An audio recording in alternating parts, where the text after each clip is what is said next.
Hello and welcome to another episode of All Elite Arcade. Baby, I'm back. That's right. Evil Uno is here within conventional location. I don't even think I've recorded from my own place in over a month now. But the boys are back.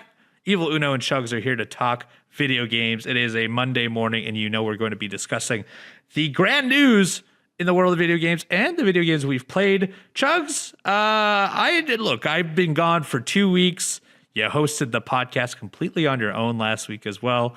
Kudos to you. What you been playing?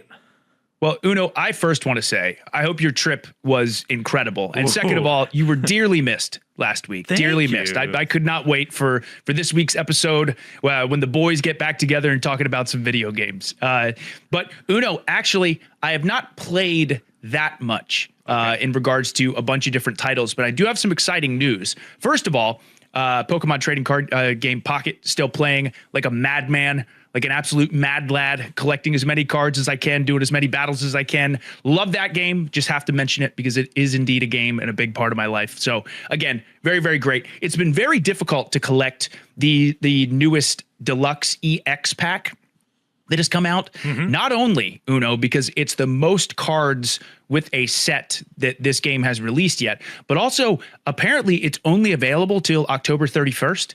So whoa, that's a quick pack. Yeah, it's a quick pack. So my brain is like, wait, if I don't collect all these cards in a certain amount of time, are they just gone forever? Because I've already messed up with the promo cards before, especially early on when this game came out. So hoping that I can collect as many as humanly possible, because as you know, you got to catch them all. You got to collect them all. It's Pokemon, baby. That's the whole goal. That's the whole goal. But in addition to that, Uno, we've been talking about Hollow Knight Silksong nonstop. Well, also, I've been playing Hollow Knight Silksong nonstop, and I am very, very happy to say game number 14 in 2025 has been beaten. I am adding Hollow Knight Silksong to the list of beaten games. It took me 49 hours, 13 minutes, definitely not 49 minutes, 49 hours, 13 minutes for me to see credits. And I have a couple of things I want to say. First of all, very, very slight story spoilers for Hollow Knight Silksong. I just want to mention this, and I'm not going to go into any detail whatsoever, but just to kind of explain where I'm at with this game. First of all, Silksong is absolutely a 10 out of 10 game for me. No question. One of the best Metroidvanias I've ever played. I actually would tie it with Hollow Knight, the original Hollow Knight as well. They're two very, very different games, but they're both so incredibly well made. The combat is different in its own way, but it's more of that exploration. It's more of that juicy lore that you really, really got to dig for. But what I want to mention is now seeing credits in Silksong. It's very similar to Hollow Knight. Of course, there's the base ending, and then there's the true ending. And in Hollow Knight, to get the true ending, you do have to do a lot more things. You have to discover more locations, find out some more lore, collect some more items to then go and fight the boss and then see the true ending of Hollow Knight. Well, Silksong is very much the same, but much larger. Again, I put 49 hours and 13 minutes into the game to see the first set of credits. I love this game so much that without question, I'm going to continue on to the true ending. And here is the part where I'm saying there's minor spoilers, which will not talk about any bosses or anything like that. But Uno, honest to God, I think I'm halfway done to getting to the true ending. I think the true ending of this game, and I could be wrong, I haven't looked anything up, but just based on some things that my friends have said and based on the way I'm seeing this game unfold, I think I have 50 more hours to put into Silksong to get to the true ending. I have no idea what I'm in for, but I certainly know there's going to be some more bosses, there's going to be some more areas, and a lot more challenges. So again, kind of similar with Hollow Knight, where you had to do a little bit extra to see the true ending. I think in Silksong, you got to do a lot of bit extra to see the true ending. So I'm very, very excited to continue Silksong. It's been so unbelievably awesome. I do think that the story is even better than Hollow Knight, which is really wild to say. It's easier to understand too, because Definitely. You get to, your character has the dialogue as part of it, and there's a lot more NPCs. I feel like it's a lot more. It's less evasive than the first game as far as story goes.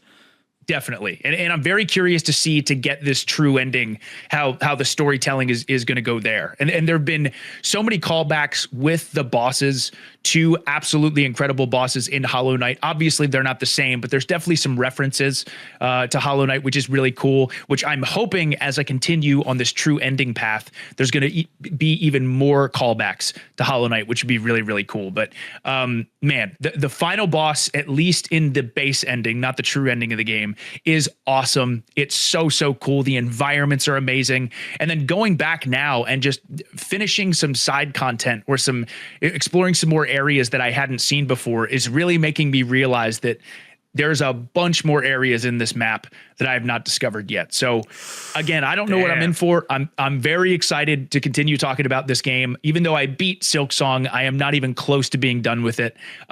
One of the best Metroidvanias I've ever played. Certainly one of the best games that I played this year. Absolutely in my brain, nonstop as far as game of the year discussion. So man, it's so awesome. The game is so good. Absolutely, I have a few questions because you are much further than I am. I'm still, now that I have 2 weeks removed, I was gone to Japan, and I will talk about that very shortly. I thought for sure this 2 weeks time, I'm going to make so much Silksong progress. I made none at all. I'm still locked at the same locations, which does not mean I'll never do it. Just right now, I had to take a break from it. I will be back. I'm playing with those other crests. Is the late game 2 credits, not late game post credits, but 2 credits, is it that much harder from Act 2? Like, does it keep ramping up, you think? So I'm really, really glad you brought this up because I was talking to a buddy of mine about this. I don't think so. Okay. So at least based in my experience with Silksong, and again, I'm so glad that I'm also playing it on stream. I think the most difficult part of Silksong is the early game. Now, don't get me wrong. I think there's absolutely really challenging bosses. There are bosses that I've died to over and over and over again. But now that I've gotten to a point where I can train my brain into realizing that Hornet has so many different tools at her disposal, and the way that she can move and fly around and dodge and again use these different weapons and tools to like do damage to the bosses. There are times in Silksong where the DPS that Hornet can put out is just unbelievable. Mm-hmm. Like you can stagger a boss super quickly if you really know what you're doing and using like the right combinations. So I don't think, for example, the final boss that I did face before I got to see credits, I think that the final boss took me a handful of tries. Okay. So it was not this crazy ramping in difficulty. Now, I have heard if I want to get the true ending, it is a crazy ramping in difficulty. So I've not gotten there yet. But to this day, dude, I'm serious. To this day, the most difficult boss for me, this is minor spoilers, is the first Savage Beastfly fight. Yes. I was stuck on that for 5 hours, I think. It was just absolutely destroying me. But now what's funny as well, Uno, is again, I'm playing Silksong as well on stream. Yeah, simultaneously. And I'm at a point where I barely unlocked any abilities. I'm getting my butt kicked on stream, dude. I'm so used to being able to move around and fly around a certain way that now when I go back to not having the ability to do that, it's destroying me. So it's been really cool to see that difference there as well. But it again, the game is certainly challenging across the board. Very, very tough. But I don't think, at least for me at this point, and I've not started my true ending process yet, it has not gotten unreal difficult, in my opinion. Okay, so I was very curious about that just because it does feel like I was having a hard time early on in the game, but you learn to master the systems. You eventually push forward. This is the first time I've been locked into this game where I feel like, okay, I either don't have a mastery of the extra content or this middle part is made to be very hard. Because obviously I think one of the bosses I'm trying to achieve, which is the clockwork ones, I believe locks a large location. And so I believe that's part of why it is so difficult. The other boss I have is theoretically the boss of Act 1, except I went the back way, and so I didn't have to beat that. And then the other one is Savage Beast Part 2. So I think I'm just in this weird pattern where the 3 hardest potential bosses are still alive for me. And I was wondering if, like, am I just scratching the surface of how difficult this is? Probably post-credits will get way worse. In fact, I would not be surprised if there's a Savage Beast 3. in which case that will drive me insane. But it does make me feel good knowing that at least the late game doesn't seem to be like an insane ramp up in difficulty. So two of those bosses that you mentioned, once again, any encounter with Savage Beastfly is an absolute nightmare. Yes. But second of all, that boss that you're talking about, I won't say who it is, but the boss that ends Act 1 for you, Yes. that is probably number 2 for me as far as most difficult.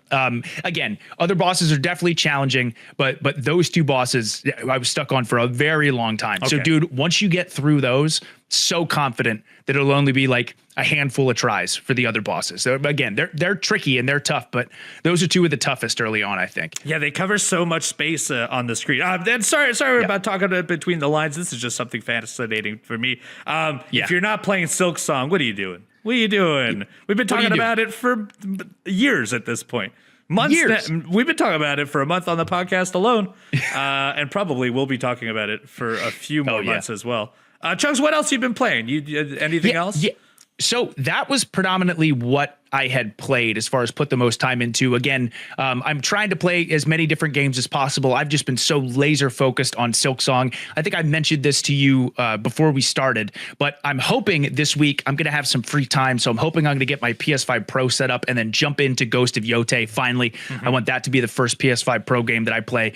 Can't wait to get my hands on that. I've heard nothing but great things. But the only other thing I wanted to mention is this week was so incredibly special for me because a game called Curiosity released this week, and it was my very, very first video game voice acting gig that I ever did, which was really, really cool. Yes. So there's this new game that dropped on Steam called Curiosity. My good friend Graham Pooh Bear and Dark Bear Studios released this title. It's like a 3D platformer where you're a cat, and very similar to like Only Up or Baby Steps or something like that. Super, super challenging platforming game, but really, really fun. And I got the chance to play a really, really cool character who I don't want to spoil. I want anyone who gets the chance to play Curiosity, I want to see if you can find me in that game. But getting to do that was a dream come true. I've said before, and I'll say it again, video game voice acting is something I'm really passionate about trying to jump into.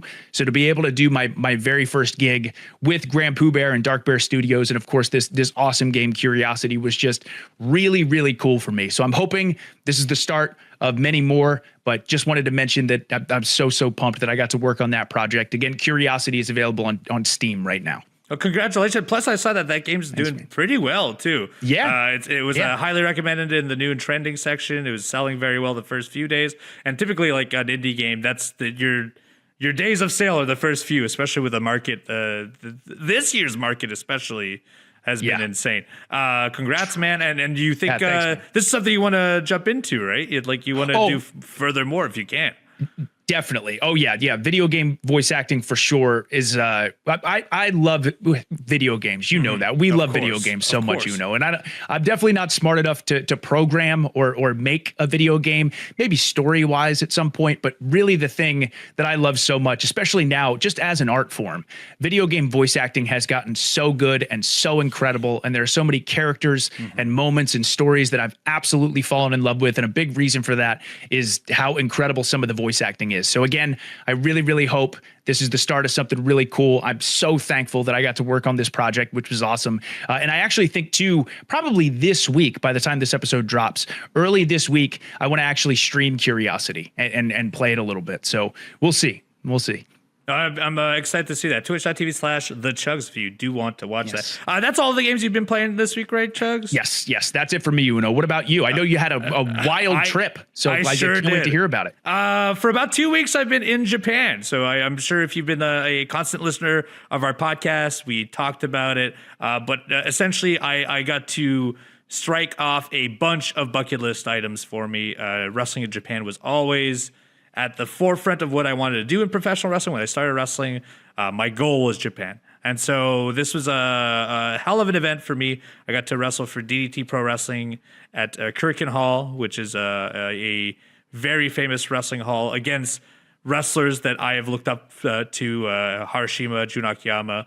And so I had an incredible time with wrestling. But the country of Japan itself, by far, the most exciting part of this trip.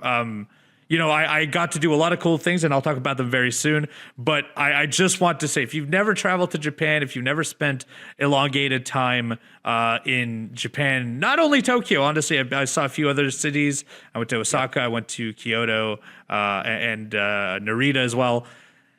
Beautiful, incredibly loving people, and just I can't say good enough things about Japan. In fact, it made me emotional getting back home because I realized like I don't know the next time I'll see that place. It is beautiful. There's a love of life there. It's very safe and clean. And the things you could do, there's so much to do in Japan. And I'll talk about some of it, including the reason I went there to begin with was a big goal of mine was to see Grand Sumo live. And Grand Sumo happens, there are 6 tournaments a year in Japan. There's actually currently one next week in London, which is the first time it happens in over 30 years. They've had a tournament out in London. But I went to the Ryogoku Kokugikan Sumo Arena. They do 2 Tokyo, I believe 2 Tokyo tournaments a year. They do in Osaka. They do a few other cities as well. I was lucky enough. It's a 15-day tournament. Everyone battles every single day, at least the top division does. And on the 14th day, I got to see it.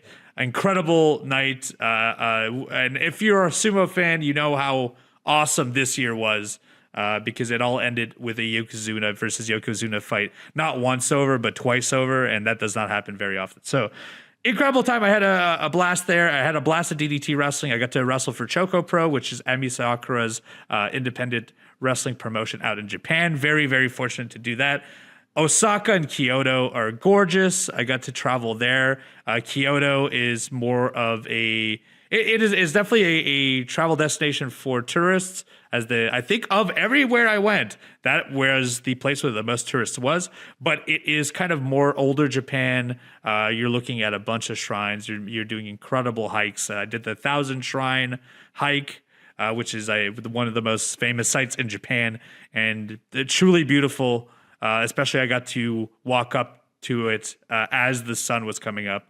It was just a beautiful, beautiful sight.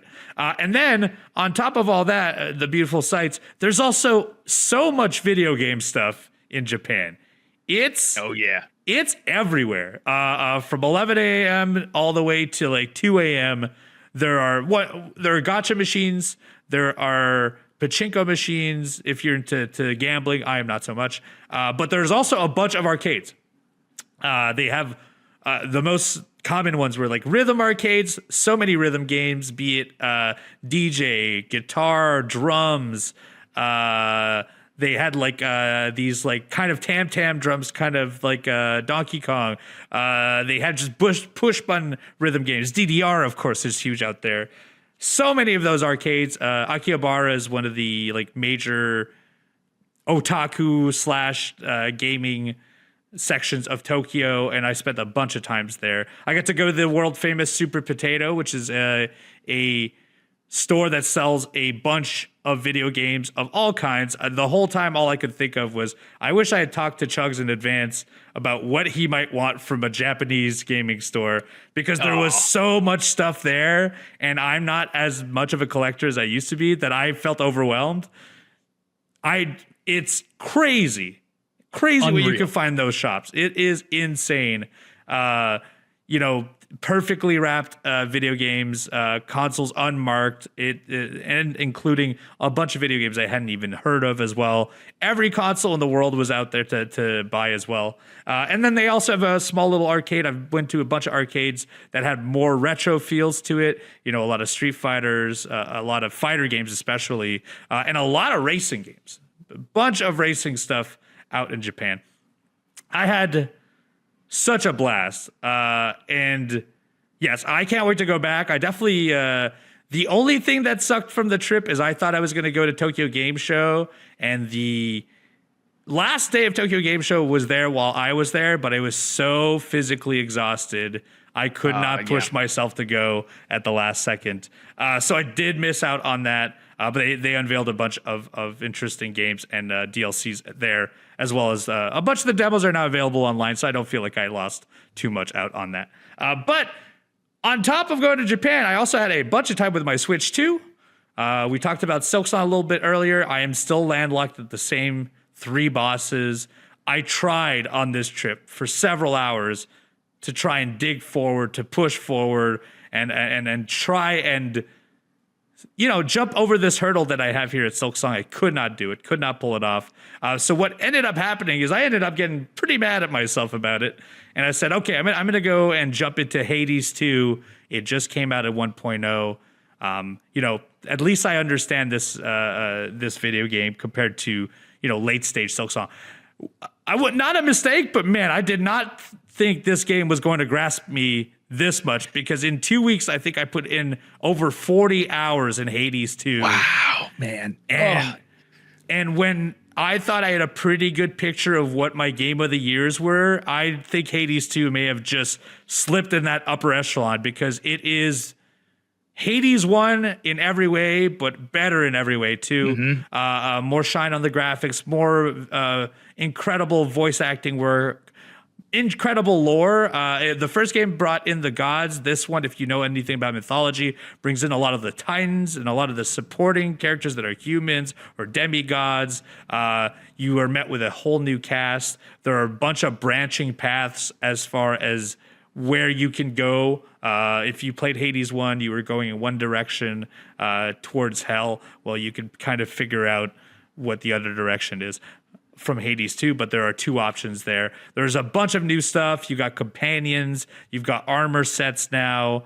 I've played it for 40 hours, and I have not seen credits, and I know there's a ton of post-credit stuff too. So I feel like this is one of those games I'm going to end up putting 100 hours by the end of the year. It's better in every way. Hades 1, but better in every way. If you are not playing it, incredible on the go on Switch 2. It runs incredibly well. And the music, man. Oh, my God. I'm going to be making a Spotify playlist, or at least a playlist of some kind of this music, because every song is a banger. Every location has new music. Every boss has new music. It is just a stunning, stunning video game. Uno, I talked about this a little bit last week, as I got the chance to watch my brother play some Hades 2. I think this is going to be the game that gets me into roguelikes. Oh, yeah. I've never gotten super invested in a roguelike before, but just watching him play it, exactly what you said, it looks like it's a bigger and better version of Hades 1, and it'd be exactly the same thing. I was thinking, ooh, this would be such a great Switch 2 game. Oh, yes. So I'm so glad to hear that you're loving it so much. And also, if you're a voice acting fan like you are, and lore fan, this game drips lore to you every run. That's what, like, the beauty of this game too, is a lot of the other roguelikes, you're playing it strictly to get, to the end, and if you fail, you're like, I'll try it again. This one, when you fail, you're actually rewarded with story beats every single time. So every time you die and go back to the main hub, there's advancement in your relationships. There's advancement in the story. It never feels like you have a useless run. You could die in 1 minute and you will get new content out of it. It is Hades 1 was exactly the same. I would highly recommend, if you're enjoying it, jump into Hades 2. It's a great Switch 2 game since we're traveling. Now, not the only game I played. It was the only game I ended up playing for the entirety of my trip, but I knew that before this podcast, I would get a night and a half to play video games, and I've been thinking about these video games for weeks now because I did not have access to my console. And out of pure happenstance, I played 3 video games, and 2 of them were set in Japan. So as soon as I came from Japan, I instantly jumped into 2 of them, including Silent Hill F, which I believe, Chugs, you've played a little bit of. Oh, yeah. Having just come from Kyoto and stuff, it is incredible to see a lot of the set pieces looks exactly like that city. I've played maybe 3-4 hours. I'm tonally, music-wise, audio-wise, visually, I'm super into it. I'm enjoying it a whole lot. I will say, I don't know if I love the combat for the video games much. Not that I think there are so many third-person action games that to play one that is more clunky and slow and feels kind of like a shout out to like PS2 era where you would to really try and just smash in as much as you can. It does not feel like it has a lot of weight to it. And so 3-4 hours in, I feel like the combat is not incredible, but the combat is such a short period of time on that 4 hours. A lot of it was puzzle solving. A lot of it was like running around, atmospheric stuff. Or running away. Running his way. Yes, I found myself doing that a lot. A lot of dodging too. Like you don't have to fight every enemy. In fact, you shouldn't. Because there's only a select amount of health items out there. So I did find myself a lot of times, trying to stealth my way around enemies, dodging them and running. And that is a completely serviceable way to play that game. I like it a lot. But once again, I do have minor things from the game that I'm like, I wish this was cleaner. This is better. But overall, I'm enjoying it. And I will definitely be finishing it. Yeah. And the other one was also set in Japan, and that is Ghost of Yotei. Yes. Tell me about it, Okay, Uno. Tell me about it. I've waited. Look, the first game was incredible. I think Ghost of Tsushima is genuinely loved by most people who've ever played it. I thought I was very excited for this game, and I knew I was very excited once I realized it was out and I could not play it. I was in Japan. It came out. I did not have access to a console. Actually, no, I think it came out just as I came back, but I came back straight to Jacksonville and could not have access to a console for a few days. And it pained me. I realized, like, oh my God, this is a game I've been waiting for a very long time. And I can say from the 4 hours I played, it is stunning. It is a beautiful, beautiful game. You talked off screen about how you have a PS Pro and you definitely want to start playing this on PS Pro. Oh, yeah. This might actually make me go buy one because it is stunning now, and I could only imagine what it would be with the extra power and the ray tracing, because I believe it could do ray tracing 60 with PS Pro, and it's ray tracing 30, I believe, on just straight up PS5. Yes. So I very quickly, Uno, I don't mean to interrupt you, but I did watch a side-by-side comparison of the game on a base PS5 with performance mode, quality mode, and then obviously the combination of both on the PS5 Pro. It looks like quality mode just with buttery smooth frame rate on the PS5 Pro. It looks beautiful, man. Absolutely beautiful. It's a gorgeous game. I've really enjoyed it. Kind of just throws you right into the story. Sets up the world. In 4 hours, I feel like I've done nothing, which is a good thing because this means this game is going to be pretty meaty, I would think. But it has a lot. It has a lot of use of the controller face pad on it, like the finger touch stuff on it that I was very fascinated by, as well as some like synapses movement stuff. So it's been really taking advantage of the PlayStation controller in a way that I didn't think it would typically. And the combat is just as good. It makes me excited not only to keep playing this game and going further, and also exploring the story because it is a kind of a fascinating story. In this one, you do feel more like, the rumors from the city that there is a ghost who cannot die. And this one feels almost literal from the character that you are playing and from her story. So I'm very excited to push forward and see what else is in this game. But I'm also super excited for when they drop the online multiplayer mode because I played so much of the first one.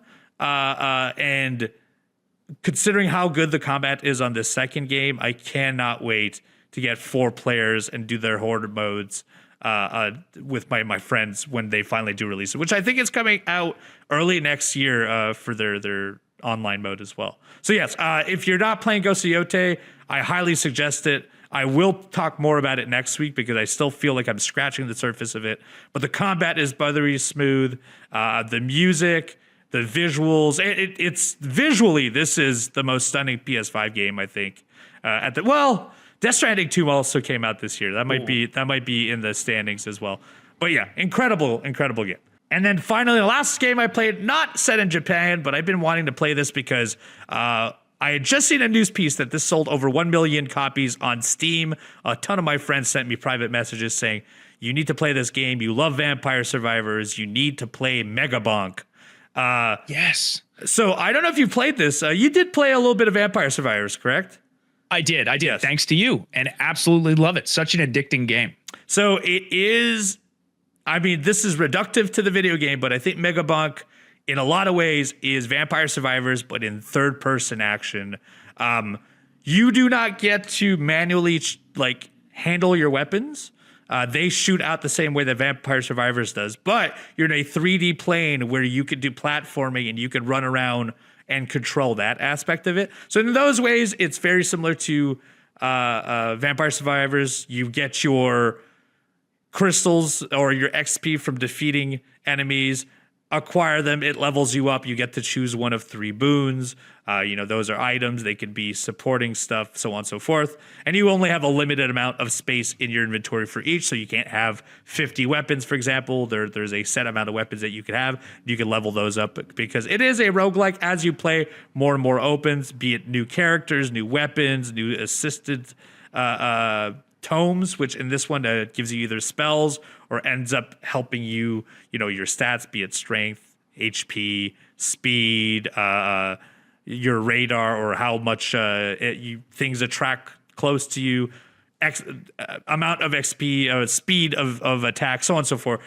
As you're progressing through this, you're constantly changing these up, and it has like the soundtrack I'm in double-minded of, where some of them are complete bangers. I'm like, this song is incredible, while others feel like a defunct PS1 title game music, where they're not incredible all the time. But I've been enjoying Megabonk a whole lot. It's this weird amalgamation between Vampire Survivors and Risk of Rain, and both of those games are games that I really, really enjoyed. And if you're not playing it and you have not heard about it, do check up a video. You'll know within 5 minutes of looking at it if this is for you or not. But as someone who has played hundreds of hours of Vampire Survivor, I could not wait to put time into it, and some time well worth. In fact, I put more time into that than the other 2 games because it is so addictive. In fact, right before this podcast, I did a run that ended a whole minute right before. So I'm loving awesome. It. Go play Megabonk if you have not, available now on Steam. Yeah, so I watch a ton of video game YouTube content, obviously, and so many people are playing this game. And now hearing how much you enjoyed it, again, 3D Vampire Survivors kind of has me sold. I got to give Megabonk a try. Oh yeah, as you should. It's a great time. And while it does seem reductive to say that it's just Vampire Survivors in 3D, I mean that in the most passionate way possible. It is incredible. I'm having a complete blast. That's it for the video games that I've played over the last few weeks, as well as on my trip, and Chugs as well as yours. But that's not it for our podcast. We, in fact, have our producer quiz, our latest segment where we get quizzed by our producers and see if we do, in fact, know video game trivia, as well as the news of the week, right after this.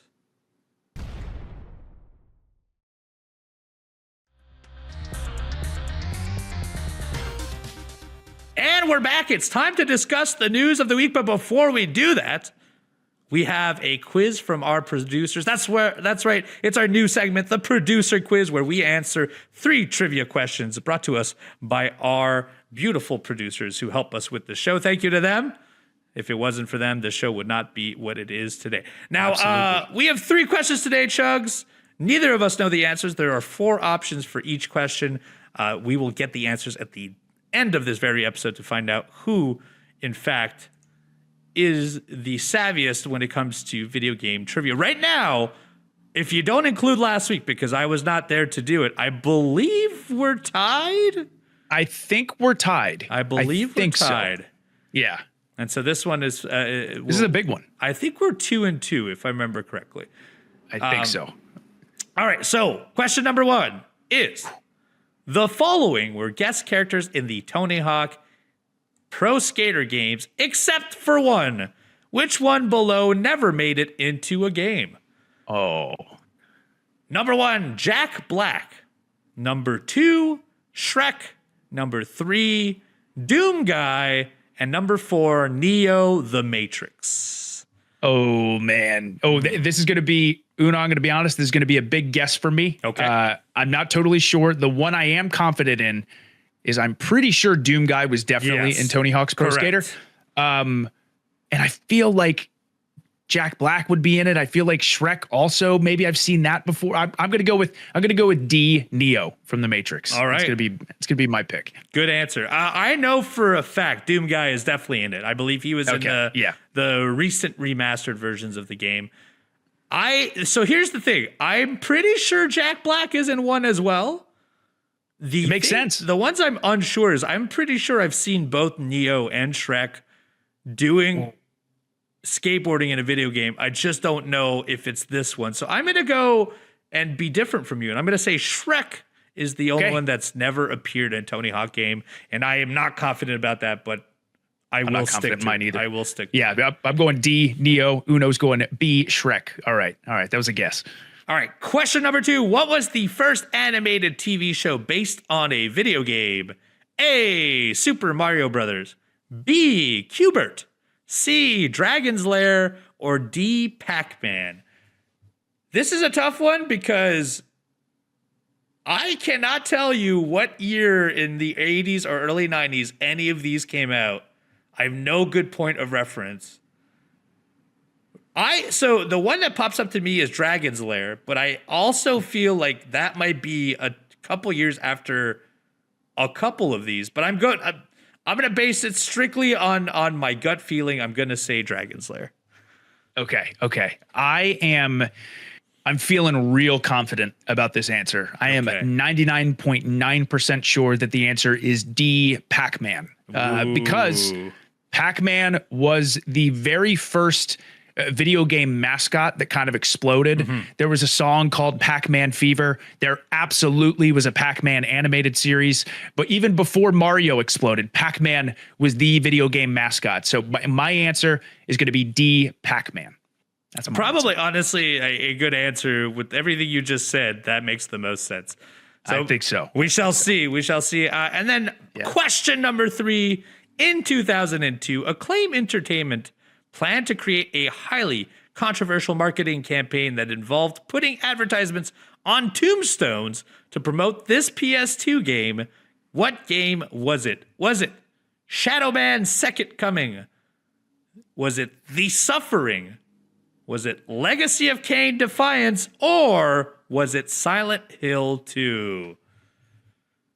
So the only one I'm actually, now that I've read the question, the only one I'm sure it is not Silent Hill 2. No. Because we would know that. We would know that, and also Acclaim Entertainment did not make Silent Hill 2. Right. Now, I don't know what they made otherwise, though.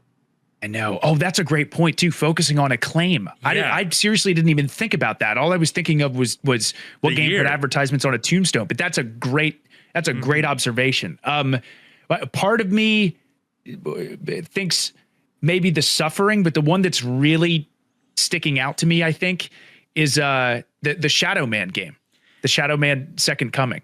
So I'm in the same boat because I think so when I think Shadow Man, I think of the N64 cover, which is like the guy holding a skull in his hand. The skull. And I believe there's the shades. Yes, you need the shades for it. And I believe there's a bunch of tombstones underneath it on like the N64 cover.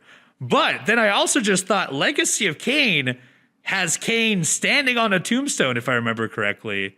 Oh. And now The Suffering, on the other hand, the only thing about The Suffering is I can't confirm if it was out in 2002. It feels like it might have been out slightly later than that. And The Suffering was that prison game. Yes. Right? Correct. Yeah. I'm gonna. Oh, that's such a good point. Now I'm thinking maybe Legacy of Kain, but I'm gonna commit.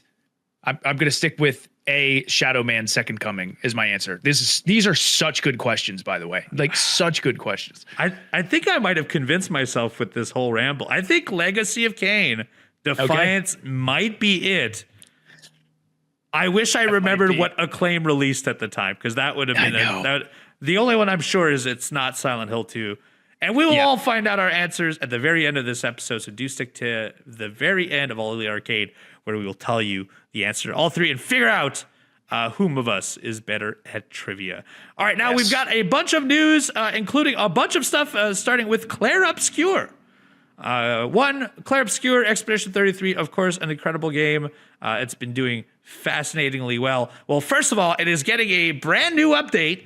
Just announced. We do not have a time frame for this, but a free update that includes a completely brand new playable environment, taking the characters from Expedition 33 in new encounters, new bosses, and challenging situations for late game players. So this will be probably post Act 3.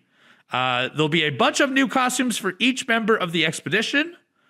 and extra customization options for the characters as well. Maybe now the outfits have more layers to them, and maybe it's not just a dress or a headset or a headpiece. You might get to change the colors. We'll see. They also just updated a bunch of UI and text for it, and there will be a bunch of new surprises as well. The cool thing about this is it's free. Yeah. It's a completely free update, which they did say they were planning on doing a bunch of DLC, none of it paid. Fascinating that this game just keeps pushing forward.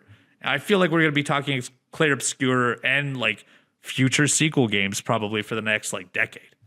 Dude, it keeps having these wins like over and over and over again, aside from the game being absolutely incredible. But like you said, these like free updates that are going to add a lot of really, really cool stuff to this awesome game. I also read recently that they recently hit the 5 million sales mark in 5 months. Crazy. Which is unreal, dude. Like it's I'm just so happy for them that you could tell they poured their heart and soul into this game and are continuing to pour their heart and soul into this game. So I'm not done with Clair Obscur Expedition 33 yet. I still have a ways to go, but now I got even more stuff to look forward to as I continue this game. So this is awesome news. Awesome news. Yeah, I definitely have to come back to it because I want to beat it before we do our Game of the Year discussions. I know. I feel like this is one of those games that even I am unsure where it's going to rank in my own list. And my own list keeps getting changed up every week. I'm very excited for this. And then we're not the only people that's excited for it because Clair Obscur Expedition 33 is also the leading nominee in the Golden Joystick Award 2025, having the most nominations, just edging out Ghost of Yotei, Kingdom Come 2, and Death Stranding 2, with a total of 6 nominations, including Studio of the Year. I think you talked a little bit about the Golden Joystick Awards last year. I'm not going to bounce into every single category, but there are some stuff I would love to bring up, including Best of Indie Games. I'm going to go through all this real quick, but Blueprints, Citizen Sleeper 2, Wonder Stomp, Skin Deep, Despelote, which I've never heard of, Hurdling, Abiotic Factor, Baby Steps, Deep Rock Galactic Survivor, and Caves of Quid. Bunch of independent games came out this year, and that doesn't even include the last few months and the next few months of video games still to come as well. By far, though, for me, Blueprints would win that one. Yeah. We also have Best Studio of the Year. That includes Team Cherry, Sandfall Interactive, which we had just talked about, Aggro Crab, and Landfall, Blooper Team with the Silent Hill games, and also Chronos, Slow Clap, and Rebellion. I think it has to be Team Cherry. Yeah, it's really hard to not choose Team Cherry in this situation. Of course, Sandfall with Clair Obscur Expedition 33 deserves a lot of love as well. Blooper Team is incredible, but I'm with you, man. I think Team Cherry. Yeah, it's hard to tell. Really, this is such a hard. It's so hard to vote for. It's just insane. The amount of games we're having. And then best story. All these developers deserve their flowers. Honestly. Absolutely. They really, really do. It's been an insane year for video games. And then best storytelling. This will be the last one I talk about, just because I feel like this is one of the hard ones also as well. Clair Obscur Expedition 33, Silent Hill F, Blueprints, Mafia, The Old Country, Lost Records, Bloom and Rage, and The 100th Line, Last Defense Academy. That, I think there's no doubt that storytelling would have to go to Expedition 33. It has to. And again, some incredible stories have been told this year through video games, but my God, the impact that Expedition 33 makes from the prologue going forward. I mean, it's one of the most memorable video game stories I've ever experienced, and I'm not even done yet. I'm not even done. So that's the one thing, say what you will, for some people, maybe they don't like turn-based combat, for example. Obviously, it seems like everyone enjoys Expedition 33, but I could not even understand an argument to anyone saying that Expedition 33 is an incredible story. It's so good. It's so good. I think I also lied because earlier I was mentioning the best indie games, and I was like, man, I cannot believe some of these are not included in there. And then I saw that there's a secondary best indie game, this one being self-published. So one is actually published by another publishing house, and then self-published being the team themselves released it. which Yeah, because I was like, where's Silksong? Yes. Okay. Well, this is the nominees for this one. This one is the one that I think is the most packed. You've got Hollow Knight, Silksong, Hades 2, Sword of the Sea, which I did put some time into, is really, really good.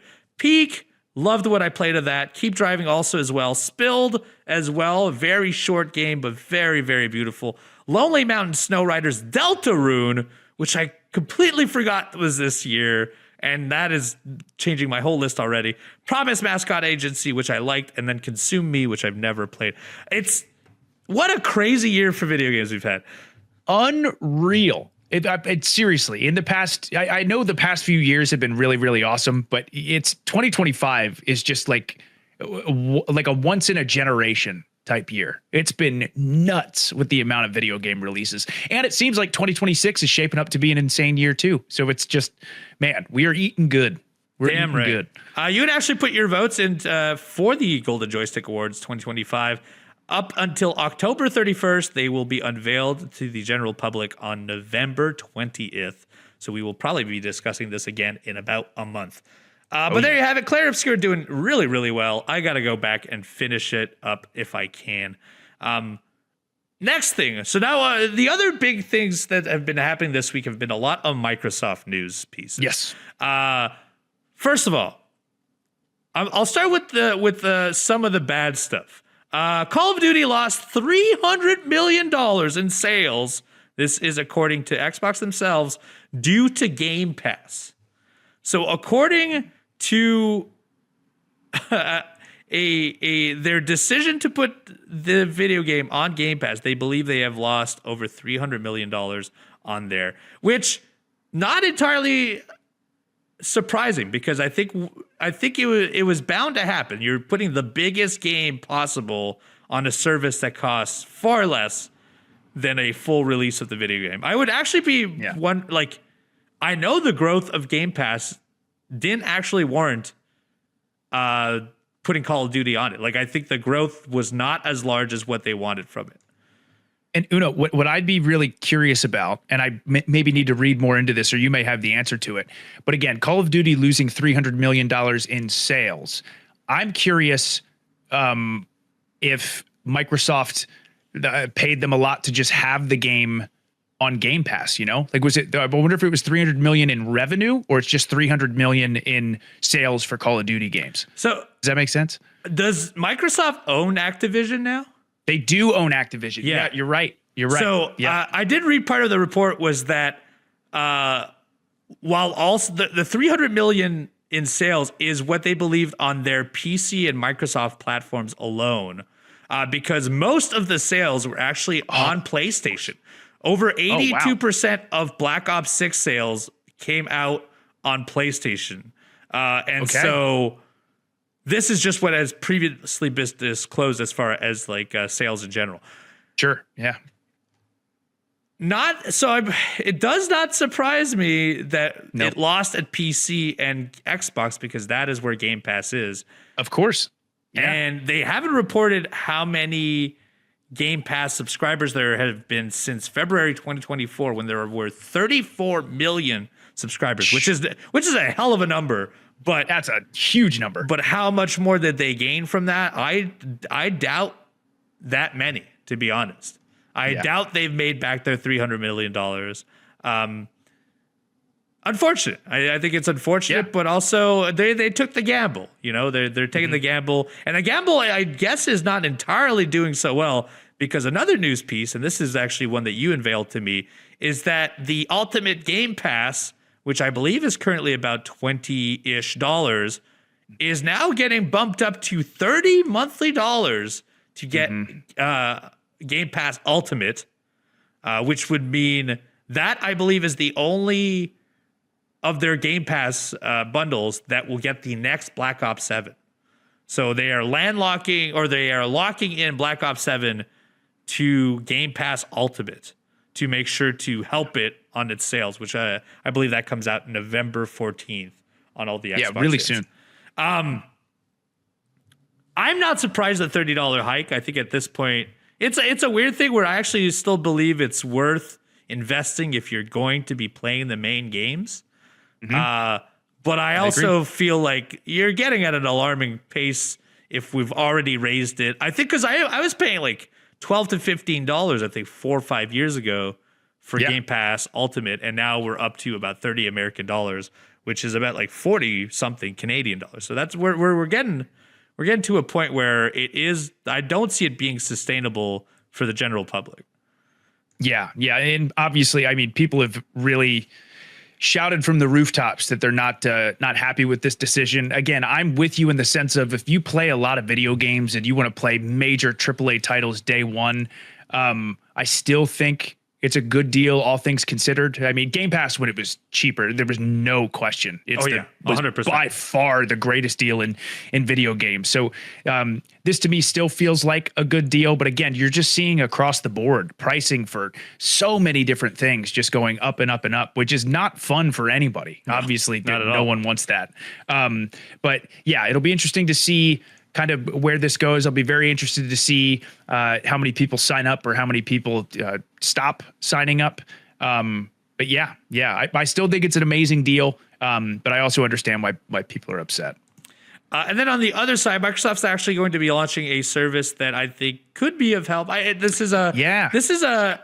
We had to actually discuss this off screen to kind of understand how this would work. But Microsoft is looking to do public testing on this, but they are reportedly gearing up to launch a free ad-supported tier to Xbox Cloud Gaming. So essentially, you could play any game off the cloud, and it would be free, which that on its own seems insane, because it being free, how could you possibly do this?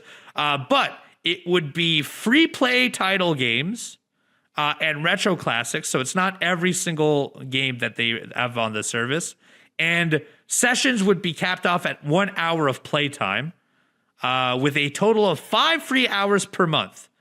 It doesn't actually disclose how many ads you would have to watch. And I don't know if for a whole hour of play, I would assume there's an ad banner roll probably the entirety of the time. Probably wrapped around what you were watching in some way, shape, or form. Because otherwise, for it to be financially lucrative for them, I think you would have to watch 20 minutes of ads beforehand.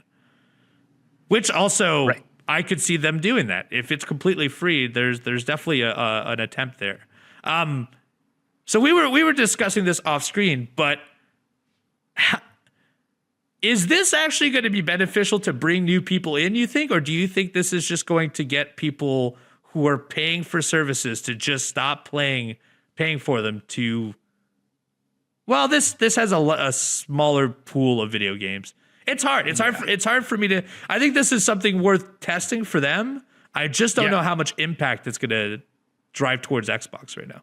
Me too. I'm not sure either. I think it's really cool that they're trying something like this. But again, when you have your diehard, your hardcore gamers who are going to continue to pay for services and buy games to be able to play them for hours and hours at a time, this feels like it would be for someone who's maybe like kind of casually into video games and maybe looking to get into it, or maybe want to play a game before they decide if they want to buy a console or buy Game Pass Ultimate. So I'm not too sure exactly how this is going to go. I do think it's an interesting idea, though. I definitely think it's interesting. So I'll be very curious to see how many people sign up for the free ad-supported Xbox Cloud Gaming. So it's, again, Microsoft has been trying so many different things, which I really respect. So I'd be very curious to see how this is. And like you said, with the ad rolls and only 1 hour at a time, 5 hours per month, we'll see. We'll see. Yeah, it's a very fascinating time for Microsoft right now because they have that handheld console that's going to be coming out.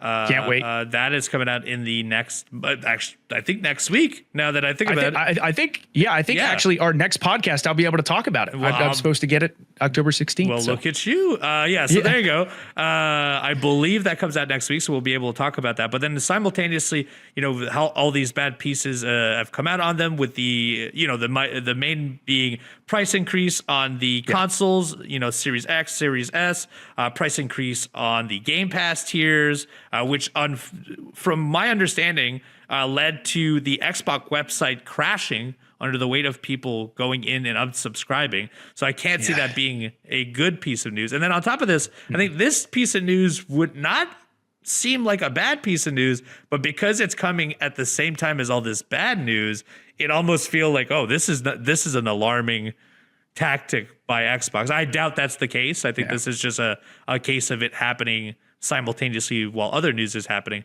But a very fascinating time for Microsoft. They used to be the giant when it came to video games, and right now it does really look like Nintendo and PlayStation has won this generation at the very least. Yeah, I think so. I think that's safe to say. I do think Microsoft still has a lot of really, really cool ideas. I am genuinely excited for this handheld. It seems like it's going to be a powerful piece of hardware. Again, we have a lot of Xbox titles to look forward to coming up soon. So, but yeah.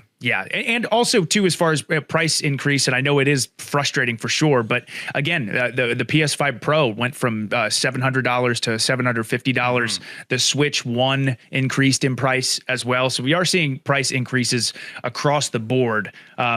But obviously people are really, really upset about this stuff. So time will tell. I hope. I love Xbox so much.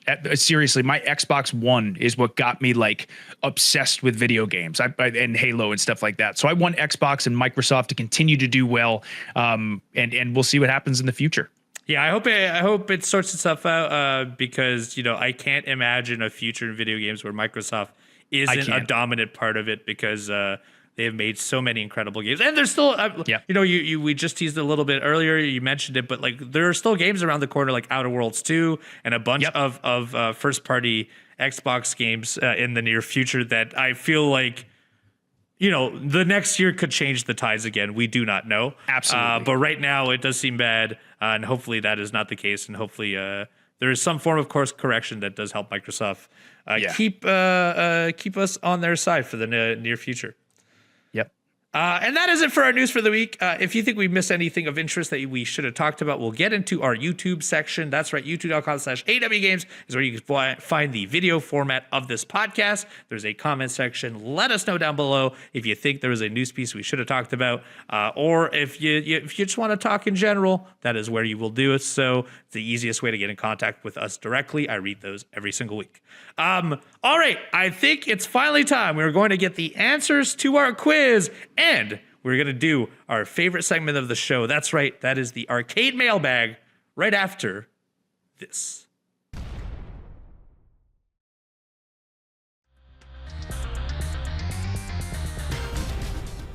Welcome back. It is time for our favorite segment of the show. That's the arcade mailbag, brought to you by our friends at upperdeck.com. The new AEW memorabilia launch for Upper Deck Authenticated features a lineup of standout autograph pieces like Adam Copeland's Rated R Superstar print, Kenny Omega's Flying High Gold, and Chris Jericho's Fozzy Lionheart. In London, for the first time, collect Hangman Page signed Cowboy Snapback, the Young Bucks inscribed Reebok pumps with Superkick and Party inscriptions, and MJF's plaid cashmere scarf. Each piece brings personality, style, and a touch of wrestling history to our collection.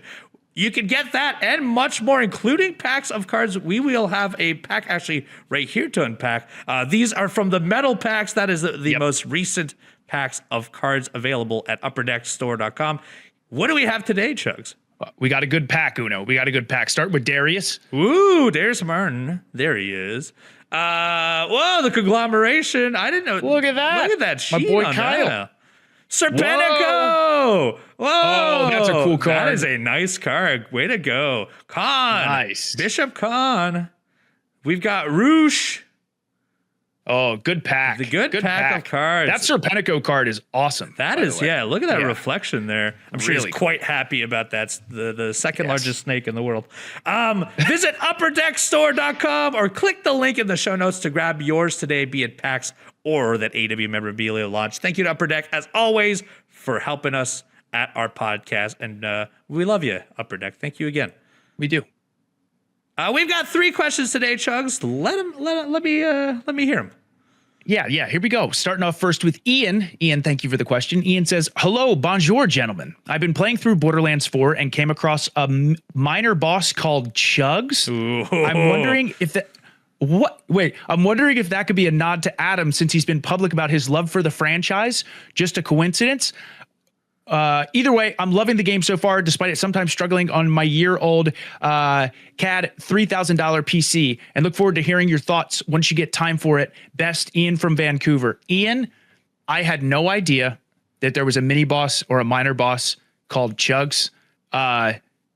You have no idea how happy I would be if in any way, shape, or form that was a reference to me. I love Borderlands. I'm guessing it's most likely a coincidence, but if I somehow get some confirmation or information that I in any way was involved in the naming of this mini boss, I think that would make my year, dude.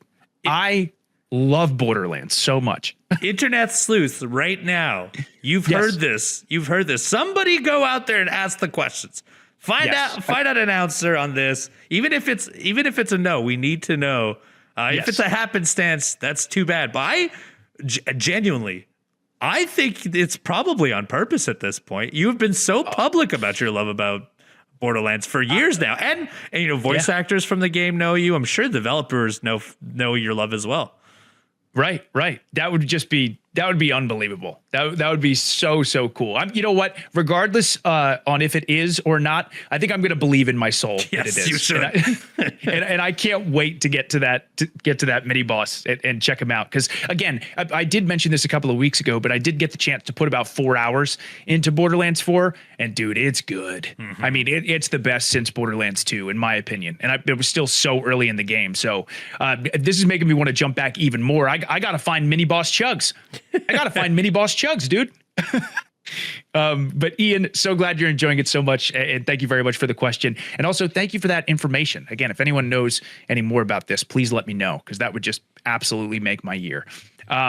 Next up, a question from Chad. Chad, thank you for the question. Chad says, "What's up, Chugs and Uno? How are my RGBs, real gaming boys?" Hey, I like that. Hey, I like that too. I like that. Doing. My name is Chad, but you can call me Old Mookie Stick on most of the gaming platforms. I like it. I'm Chugs McMuffin on a bunch of my gaming platforms. I just wanted to say thank you guys for being so consistent and quality on the podcast. You guys are funny, informative, and most importantly, very passionate about gaming, and it really shows in how you both talk about gaming on this show. Well, thank you, Chad. My question of the week is a two-parter. Number one, what game did you love so much that you wish it was longer? And part two, what game was a little too frustrating and you wish could have been over sooner? For me, the longer one would have to be Shadow of the Colossus. Great choice. Mm-hmm. More giant boss battles. I never get tired of the feeling of figuring one of them out, and the cinematic and music that plays when you finally defeat one. As for a frustrating one, I'm going to say a bad third-person action game for Xbox 360 called Dark Void. I pushed through it, but the game would frequently glitch out, and you would have to load your last save and just hope it didn't happen again. Have a good one. Chad, first of all, thank you very much for the kind words. We do love video games very much, and we do appreciate that you love this podcast so much. So thank you very much for the question. Yes, thank you. Man, this is a tough one for me, especially the second part. The one that's immediately coming out in my mind, and this maybe is wild to say, because the game is actually kind of perfect length, but I just loved it so much I didn't want it to stop. RE2 Remake, that game could have been 5-10 hours longer, and I wouldn't have minded at all. I loved the original Resident Evil 2, and RE2 Remake is so good. But again, I don't think they should have made the game longer. Selfishly, I just wanted it to be longer because I love it so darn much. Yeah, like it's my favorite Resident Evil game by a mile. I love that game so much. And as far as a game that I wish could have been over sooner, so this game wasn't frustrating. I actually got the chance to stream this game, and I did really enjoy it. But it got to a point where I felt like it should have started to wrapping up. And it's a game, Biomutant is what it's called. It was this 3D open world action adventure game that I had a lot of fun with. But it definitely was getting to a point towards the last few streams I was doing where it felt like the game should have wrapped up, but it didn't quite get there yet. Again, I definitely enjoyed Biomutant, but that one went a little bit longer than I think it needed to. So yeah, great question, Chad. These are great questions, but also incredibly hard to answer because I keep going through my brain. I'm like, there are so many games I probably wish I had more time with. Yes, so many. Very few that I could say like downright, all right, I can't take this anymore. This is too much. Yeah. But here are my answers for this. What game did you love so much that you wish it was longer? And the one that I remember the most recently in the last 3 years, and I think actually the length of this game is fine. I think I just loved it so much I wanted like 2 more maps if I could. And that was Astrobot. I remember playing Astrobot, and when I had reached the end, I was like, I wish there was more, because I ended up every piece of content in that game I destroyed. I played it. I did a delectable game. Truly, I thought, give me more of this. And they did. They dropped free content shortly after. They dropped a bunch of stuff since it originally came out. So kudos to them. They did eventually do what I wanted from it. But I remember at the time thinking like, oh, I wish I had 10 more hours to play this. And then I think I mentioned this on the podcast before, but I have a real issue with video games being lengthy. A lot of times it's not that I think the games themselves should be wrapped shorter. I just think they're aimed to be very long and flushed out with so much content that you have no choice but for it to be 100 hours. You can't get around it. And my main 2 that I want to talk about is, one is Assassin's Creed, which I think I've talked about on these podcasts before. Yeah. But I feel like those games are really good. But at like the 40, 50 hour mark, knowing I have another 100 hours, it pains me to know so much content is still left. And I feel like, not that the game isn't good, but it's so repetitive at some point that 100 more hours just feels like too long for me to see the entire length of a story. And the other one, and while I enjoy these games a whole lot, but Persona 5 takes 120 hours to complete.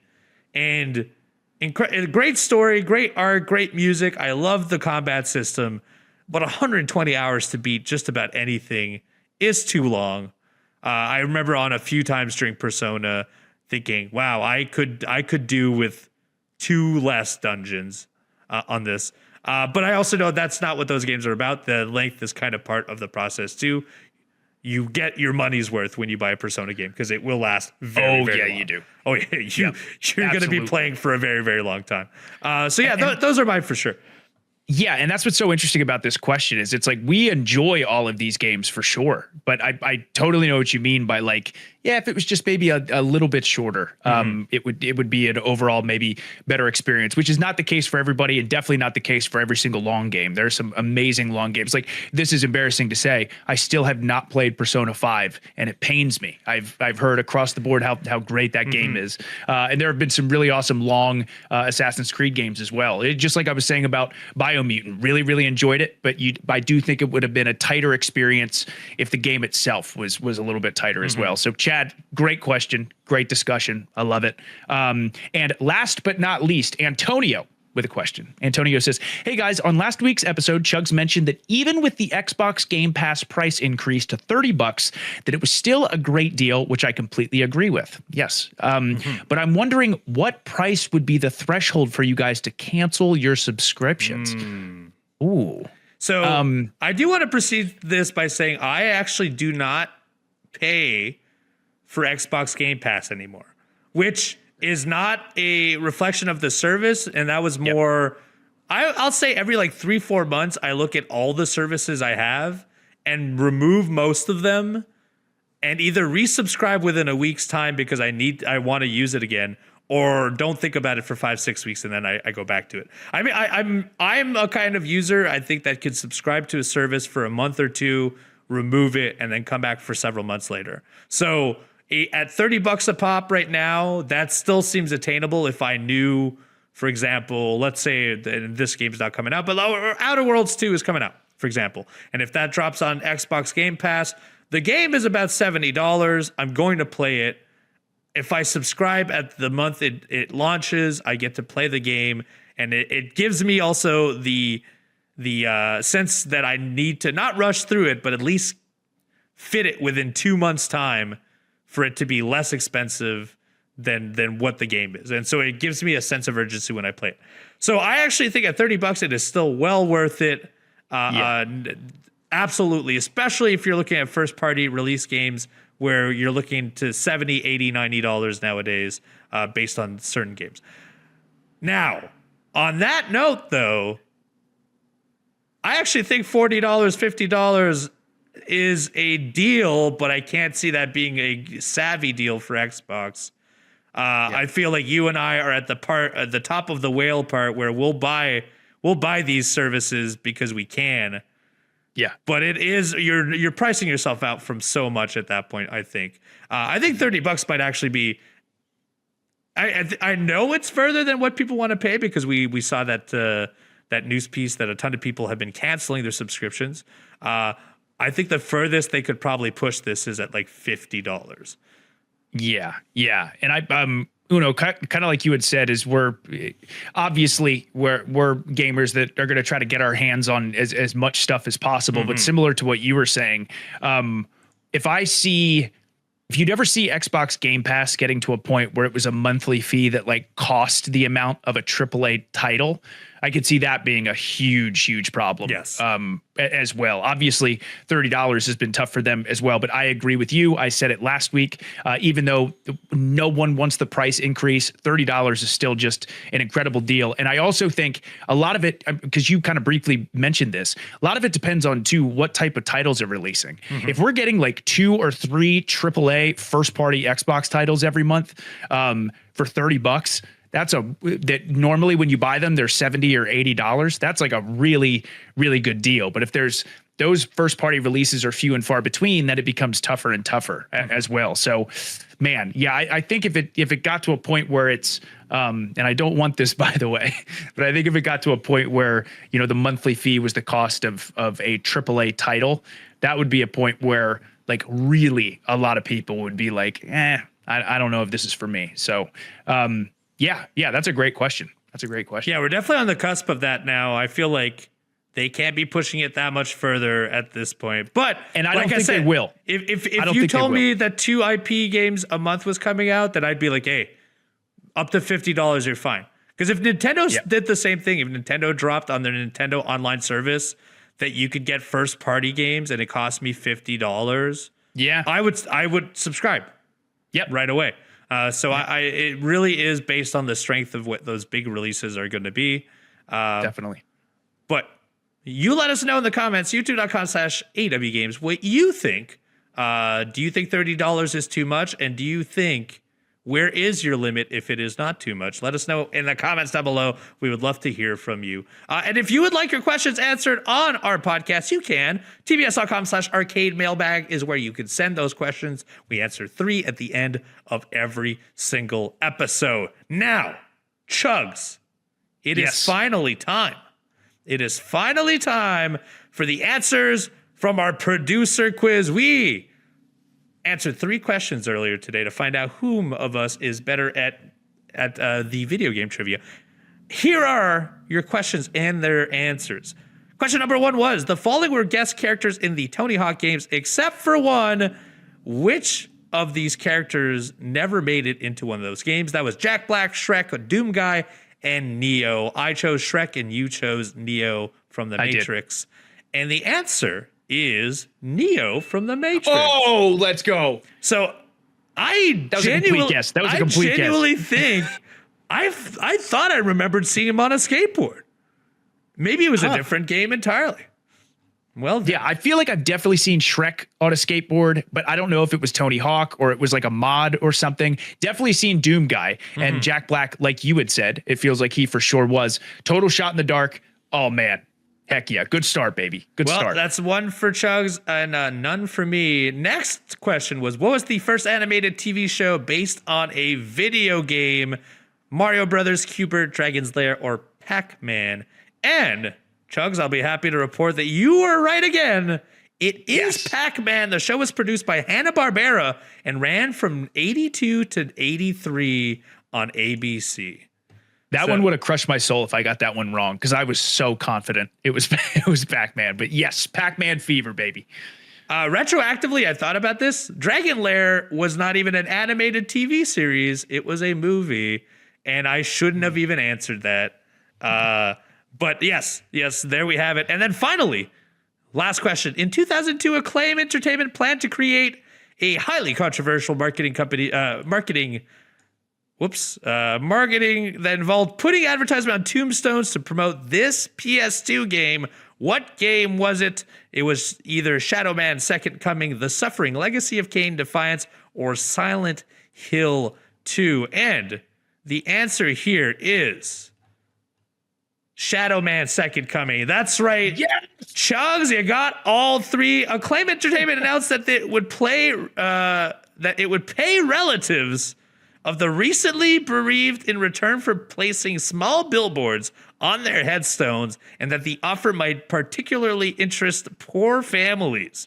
The Church of England said that there was no way it would allow any of its graveyard to be used in such a fashion, and the campaign never ended up moving forward due to the backlash. Wow. Yeah, that's a fascinating tactic that I had never heard of it.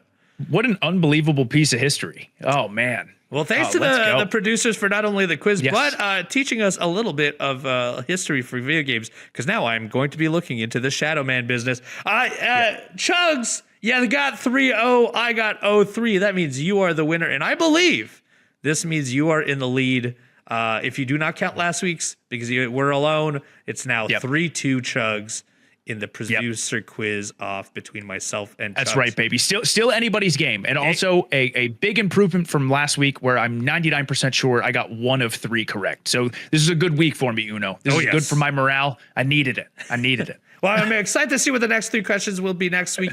Do follow us on all social media platforms to find out when our next episodes do come out. But here's a little hint. Every single Monday on your podcasting networks, All Elite Arcade is available for your ears. And if you'd like to see it with your eyes, we'll go to youtube.com/AEW Games at noon Eastern Standard Time every single Monday. That is where our video format drops. Plus on our YouTube, there's also MXM's Bronami Code Show. That drops every single Thursday. We're in the middle of a title tournament right now, and as well, you can find us on AEW Games Twitch's channel, twitch.tv/AEW Games. I'm also on Twitch as twitch.tv/EvilUno, and the Chugs is on at twitch.tv/The Chugs. Chugs, what will you be playing this week? More Silksong? Yeah, more Silksong, also more Claire Obscure Expedition 33, and then as well the new Steam title Curiosity, where I got the chance to voice act in that game. I think I'm going to showcase that as well. So Curiosity, Expedition 33, Silksong. It's going to be a bunch of good times. Twitch.tv/The Chugs. Yes, go check Chugs listen to himself in his very first video or voice acting video game. Yeah. Very excited for that. Do check that out. We will be back next Monday for another episode of All Elite Arcade. As always, we thank you so much for listening today. I hope you have an incredible week. I hope you get to play some incredible video games, and we will see you again next week. Bye-bye.